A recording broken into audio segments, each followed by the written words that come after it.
Les aseguré la vejez, pero eligieron regalarlo todo a quien nunca dio nada. Durante muchos años, pensé que ayudar a mis padres económicamente era simplemente parte de mi deber como hijo. Nunca imaginé que esa decisión me llevaría al punto de cortar lazos, de sentirme usado por quienes me dieron la vida. Me llamo Mateo, tengo 33 años, y esta es la historia de cómo el amor incondicional puede convertirse en un contrato silencioso que te rompe por dentro. Desde niño, crecí con la idea de que la familia siempre debía estar primero. Mis padres, Héctor y Miriam, hoy ya jubilados, fueron personas trabajadoras. Nunca fuimos ricos, pero tampoco pasamos hambre. Mi hermana menor, Julieta, tiene 29. Siempre fue la más mimada, y no lo digo con rencor.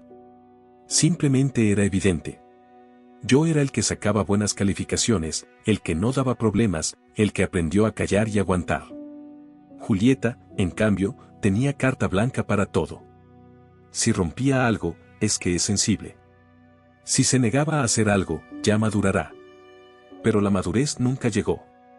A los 15 ya pedía ropa de marca, a los 17, un coche. A los 21 se casó con un tipo que apenas trabajaba, pero que sabía cómo vestir bien y hablar bonito. Una boda costosa, por supuesto, financiada por mis padres. Yo protesté, no por envidia, sino porque eran sus ahorros de toda la vida. Ellos justificaron todo con la frase más absurda que escuché: Julieta no fue a la universidad, así que al menos le damos esto. Como si el hecho de que yo sí estudiara y trabajara desde joven fuera motivo para cargar con menos. En fin. Me callé. Siempre me callaba. Yo sí fui a la universidad. Me costó sangre, préstamos, noches sin dormir. Me endeudé hasta el cuello, pero terminé mi carrera, conseguí empleo en una empresa tecnológica, y luego inicié mis propios proyectos. A los 30 ya tenía estabilidad financiera. No era millonario, pero vivía tranquilo. Entonces decidí ayudar a mis padres, no porque me lo pidieran, sino porque creía que era lo correcto. Les depositaba cada mes. 100 por aquí, 200 por allá. Empecé a ahorrar también para ellos, en una cuenta conjunta que abrimos pensando en su retiro. Yo les dije, este dinero es para cuando ya no puedan trabajar, para que vivan tranquilos. Se emocionaron. Me dijeron que era el mejor hijo del mundo. Yo, ingenuo, creí que estaba haciendo lo que debía. Pasaron los años y todo parecía en orden. Hasta que un día, Julieta me llamó. Estaba embarazada de su tercer hijo y quería mudarse a una casa más grande. Su departamento le parecía pequeño y, según ella, inseguro. Quería una casa en una zona residencial. Yo la felicité por el embarazo. Lo demás me pareció una locura. Su marido seguía igual de inestable, ella no tenía un ingreso fijo y querían comprar una casa de cientos de millones. La bomba fue cuando me dijo, muy tranquila, papá y mamá creen que tú podrías ayudarnos con eso. No sabía si reír o gritar. Le dije que no, que ya tenía suficiente con mis propios gastos. Que si querían una casa, que buscaran dentro de sus posibilidades. Ella se ofendió. Dijo que no me importaban sus hijos, que los tenía viviendo en condiciones feas. Colgó molesta. Llamé a mis padres de inmediato. Ellos, al principio, fingieron no saber nada. Luego admitieron que Julieta sí les había contado su idea, pero que no quisieron meterse. Que era un tema entre hermanos. Les dije que no iba a pagar una casa. No estaba dispuesto a sacrificar mis años de esfuerzo para financiarle caprichos a alguien que nunca aprendió a ahorrar. Ellos dijeron que lo entendían, y pensé que todo había quedado claro. Hasta que me invitaron a cenar. Era una trampa. Apenas me senté a la mesa, empezaron las súplicas. Julieta necesita estabilidad, los niños merecen un mejor lugar para crecer, ella no tiene a nadie más que a ti. Yo no podía creer lo que escuchaba.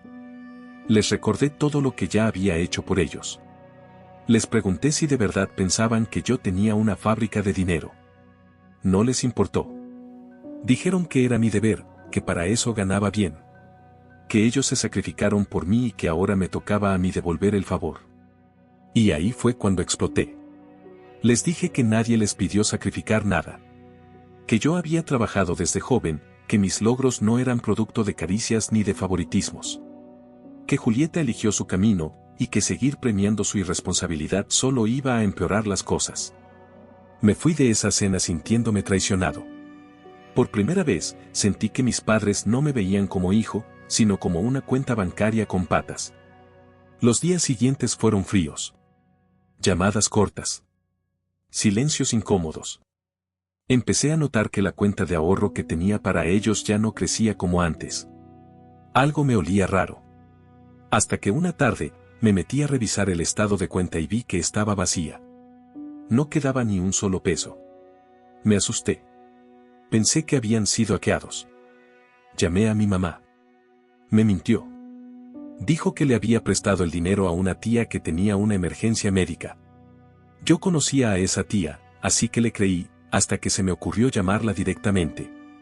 Mi tía, sorprendida, me dijo que no tenía idea de lo que hablaba. Que no había hablado con mi mamá en meses. Entonces entendí todo. Fui a casa de mis padres y los enfrenté. Al principio, mi mamá seguía con la mentira. Pero cuando le dije que ya había hablado con mi tía, se quebró. Sí, le habían dado todo el dinero a Julieta. Para la casa. Para su bendita casa. Ahí lo dejo por ahora. Me quedé en silencio un instante. Miré a mi madre como si no la conociera. Mi padre, que había estado callado todo el tiempo, por fin habló. Dijo algo que todavía me retumba: ella necesita esa casa más de lo que nosotros necesitamos ese dinero. Sentí que me sacaban el aire del pecho. ¿De verdad pensaban así? ¿De verdad creían que sus años de vejez, su seguridad, su bienestar, valían menos que la comodidad de Julieta?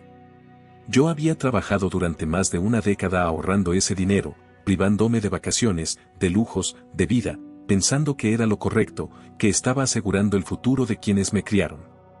Y ellos, sin pestañear, se lo habían dado todo a alguien que jamás había sabido cuidar nada. Les grité.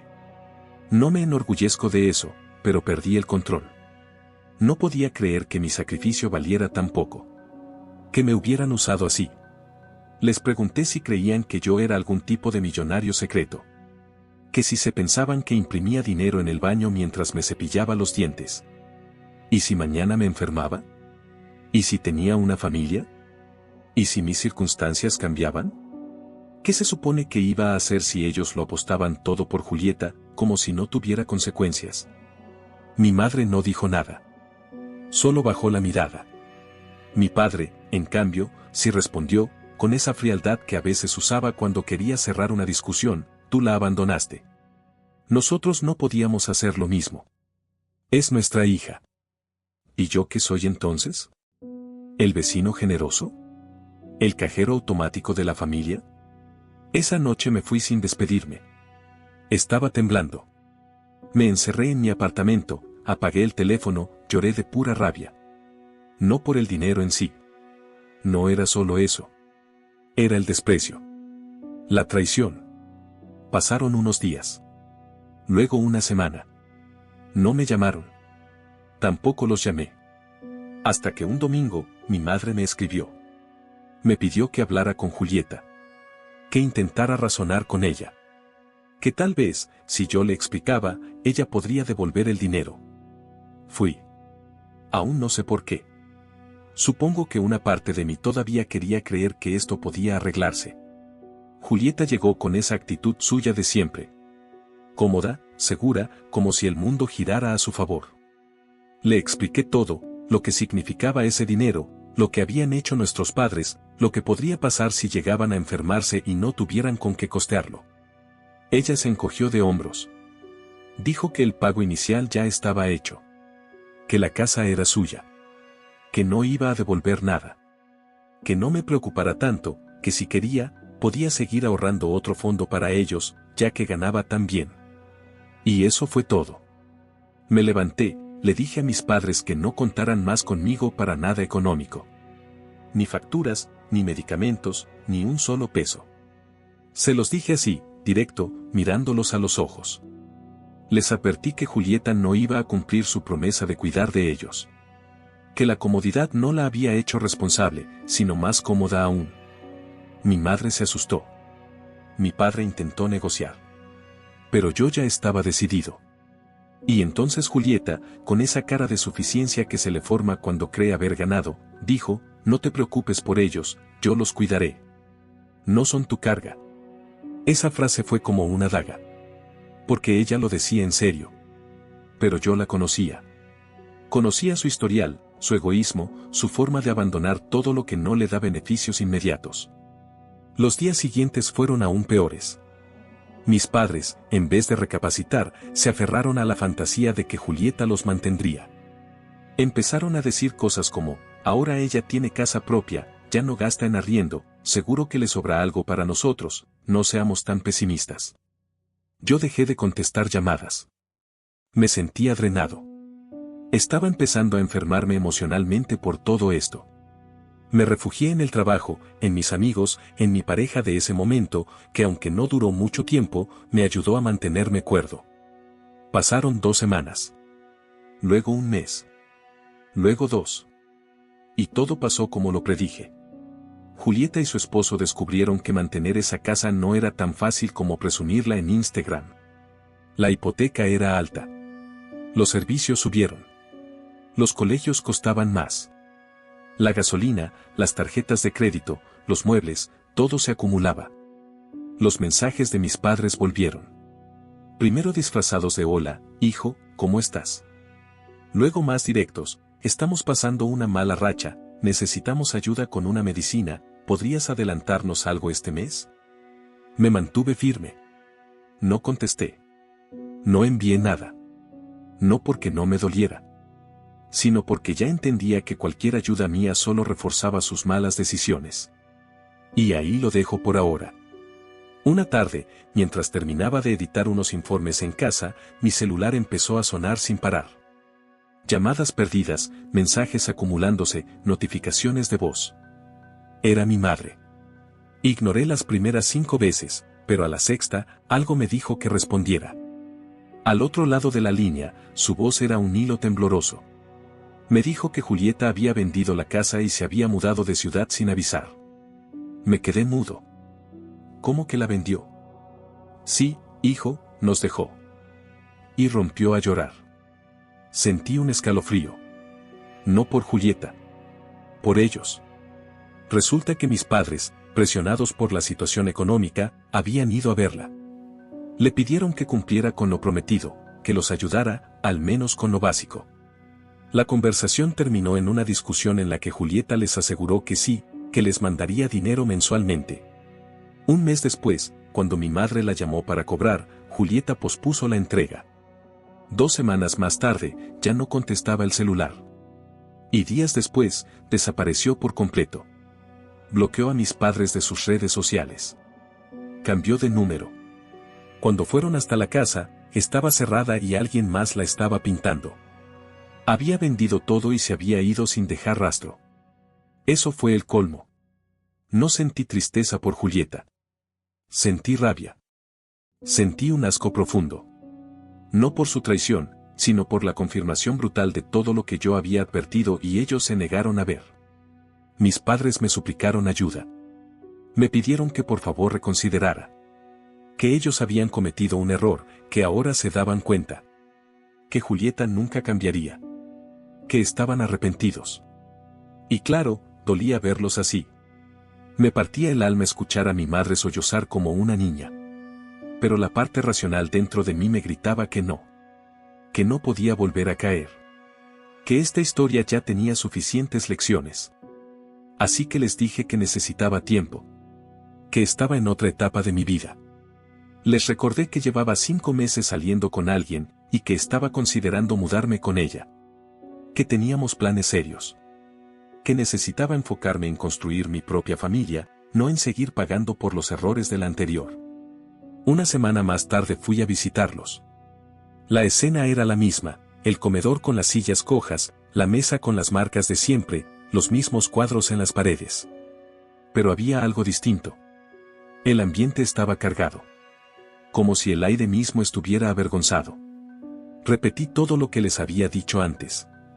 Que les había advertido, que no era justo que pretendieran que yo resolviera ahora el desastre que ayudaron a crear. Que ya no podía ayudarlos como antes, no solo por lo económico, sino por respeto a mí mismo. Mi padre intentó justificarse: somos tus padres.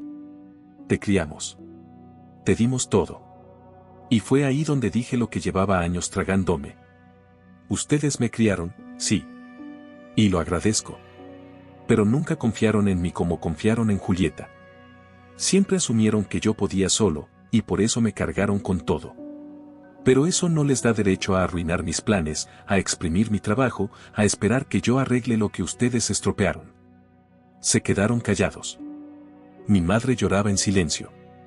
Mi padre me miraba como si le hablara en otro idioma. Les dije que no quería ser cruel. Que no los odiaba. Pero que ya no iba a estar ahí cada vez que Julieta los decepcionara.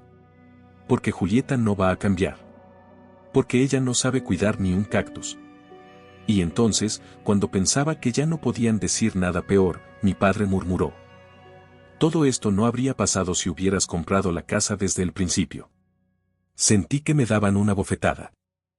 ¿Qué? Le dije. ¿Me estás diciendo que es mi culpa? No es eso, hijo. Pero si lo hubieras hecho, todo habría sido diferente. No, le dije, levantándome.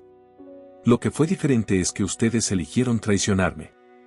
Eligieron darle a Julieta lo que no podían permitirse. Y lo hicieron creyendo que yo estaría ahí para levantar los escombros. Somos tus padres. Y yo soy un ser humano, no un plan de retiro. Y me fui. No grité. No lloré. Cerré la puerta y me fui. Desde esa conversación han pasado varios días. No me han llamado. No los he buscado. Pero la herida no desaparece. A veces me sorprendo recordando los domingos en familia, cuando todo parecía simple, y me pregunto si esos recuerdos eran reales o solo una versión editada por la nostalgia. En cuanto a Julieta, nadie sabe dónde está. Yo tampoco quiero saberlo. Por primera vez en mi vida, me siento liberado de su sombra. No sé en qué momento exacto dejé de esperar una disculpa. Tal vez fue el día en que vi que Julieta se había mudado a otra ciudad sin mirar atrás. O quizá fue cuando mis padres, aún humillados por su desaparición, encontraron la manera de justificarla de nuevo. Después de esa última conversación, no hubo más llamadas. No hubo mensajes de cumpleaños. Nada. El silencio se volvió una costumbre.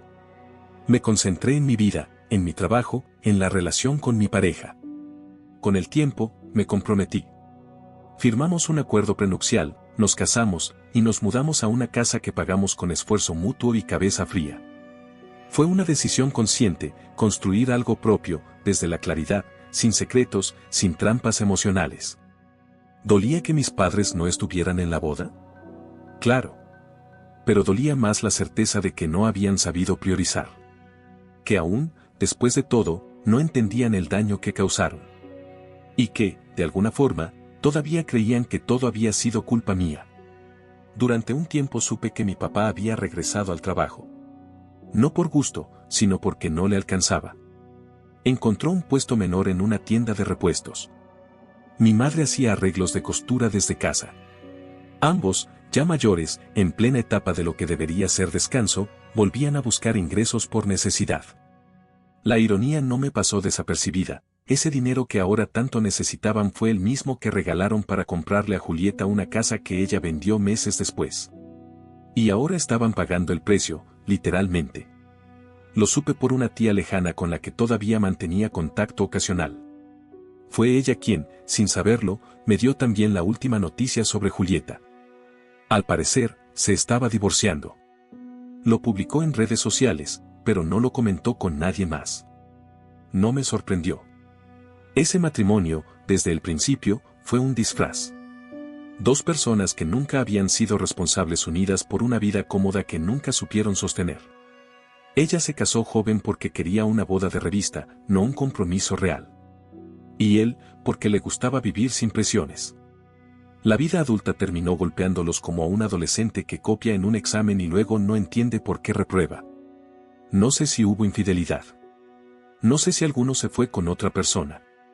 Tampoco quiero saberlo. Solo supe que la relación no resistió la presión de la vida real. Y, francamente, me pareció justo. Mientras tanto, yo seguía avanzando. Con mi esposa comenzamos a hablar de tener hijos. No fue una conversación sencilla. Yo cargaba con muchas dudas, con miedo de repetir errores, de formar una familia disfuncional, de no saber trazar límites. Ella, con su mirada serena, me dijo algo que nunca olvidaré. No eres tu familia, Mateo. Eres tú.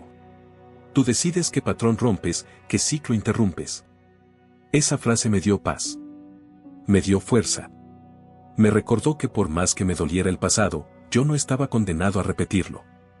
Que podía amar sin perderme. Que podía ser padre sin dejar de ser hijo, aunque los lazos se hubieran roto. Pero no todo era calma.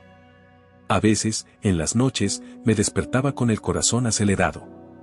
Soñaba que mis padres tocaban a la puerta, que me pedían ayuda de nuevo. Que Julieta regresaba como si nada. Que todos querían empezar de cero, con mi dinero. Y en esos sueños, me veía cediendo. Lo confieso, en mi interior todavía hay una parte que quisiera ayudar. Pero hay otra, más fuerte, más clara, que sabe que el límite no es egoísmo, sino autocuidado. Recientemente, supe que mis padres volvieron a apoyar a Julieta. No sé cómo. No sé con qué recursos. Pero según mi tía, aún le mandaban algo de dinero. Quizá poco. Quizá solo atención. Pero lo suficiente como para que se mantuviera flotando. Eso fue lo que rompió todo definitivamente. Dejé de responder cualquier mensaje, cualquier intento de acercamiento. Me desconecté por completo. No por odio, sino por salud mental. No hay forma de recuperar el dinero que perdí, lo tengo claro. Hablé con abogados. Todos dijeron lo mismo, era una cuenta conjunta, sin restricciones específicas. Legalmente no hay nada que hacer. Lo regalé. Confié. Y me fallaron. Pero no quiero seguir entregando más. Ya no les debo nada. Han pasado 2 años desde que corté el contacto. Al principio dolía. Mucho. No por el dinero, sino por la herida invisible de haber sido traicionado por quienes creí que jamás me darían la espalda.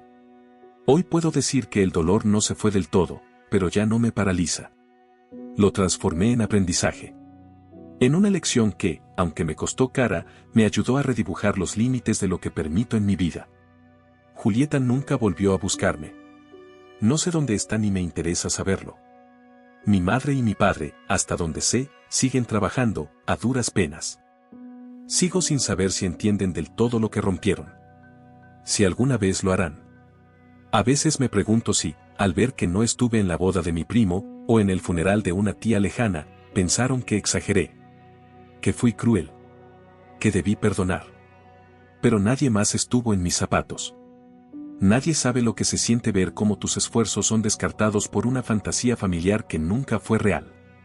Mi esposa, que ha sido un pilar en todo este proceso, me ayudó a entender algo que necesitaba escuchar, que uno puede honrar a sus padres sin someterse a ellos. Que la gratitud no implica servidumbre. Que el respeto no debe ser unilateral. Hoy tengo un trabajo que me satisface, una casa que construimos juntos desde cero, y estamos esperando nuestro primer hijo. A veces me invade el miedo de repetir patrones. De fallar. Pero luego recuerdo todo lo que luché para llegar hasta aquí, y se me pasa. He aprendido que poner límites no es falta de amor. Es amor propio.